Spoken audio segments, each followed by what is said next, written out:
而家就講下乜嘢係 BB 保力加通道啦。Bollinger Bands 一種用作判斷超賣以及超賣情況嘅參考指標，簡稱 BB。保力加通道背後嘅理念係市場價格唔會無止境大幅偏離移動平均線，通常採用20天線，而係會喺移動平均線上下若干範圍內上落。因此，保力加通道喺上落市中功效最大。上線可視為阻力，下線則為支持，實行低買高賣。我哋睇下呢一幅圖。簡單嚟講 ，BB 分為頂部、中軸同埋底部。傳統參數會用20同埋2。中軸其實係一條 SMA 移動平均線，而 Bollinger Bands 我哋設定嘅參數為20同埋2，當中嘅20即係用咗 SMA 20。呢一幅圖上面嗰條線頂部係中軸加上2個標準差得出嚟嘅。而下面呢一條紅線底部係中軸減去2個標準差得出嚟嘅，但點解係2個標準差呢？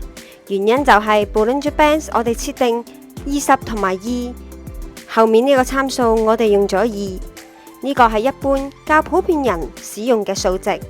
當然你可以根據你自己嘅交易策略去自行修改。而 Bollinger Bands 嘅頂部、底部都有阻力同埋支持嘅作用。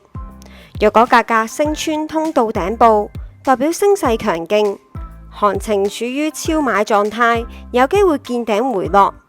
相反，如果價格跌穿通道底部，反映跌勢凌厲，行情處於超賣狀態，有機會見底反彈。我哋再講下保力加通道嘅形態，通道收窄以及擴張。我哋見到綠色呢個位置係持續擴闊，代表市場波動性增加。而紅色呢一個範圍，我哋明顯見到佢持續收窄，代表市場嘅波動性降低。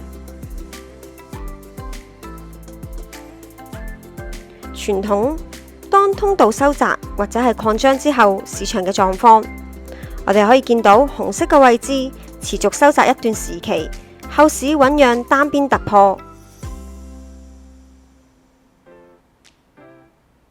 我哋再睇下呢一幅圖嘅例子。喺綠色嘅範圍內，我哋見到持續擴闊，後市或將轉趨平緩。所以我哋可以運用 Bollinger Bands 嚟辨認市場嘅波幅。當然，我哋唔可以單一使用 Bollinger Bands 去應用實際嘅市況。我哋可以透過優化指標以及配合其他指標一齊使用，咁就可以更加精準啦。我哋睇睇應用喺 SMA 嘅例子 ，Bollinger Bands喺 SMA 裏面作為其中一個 filter， 當價格跌穿 Bollinger Bands 下通道底，即係表示超賣嘅情況出現，價格好大機會會回升，符合馬丁入市嘅條件。下面嘅 channel 就可以顯示，因為價格跌穿咗 Bollinger Bands 下通道底，同時符合其他入市條件，所以喺紅圈呢個位置就開咗一張 buy 單啦。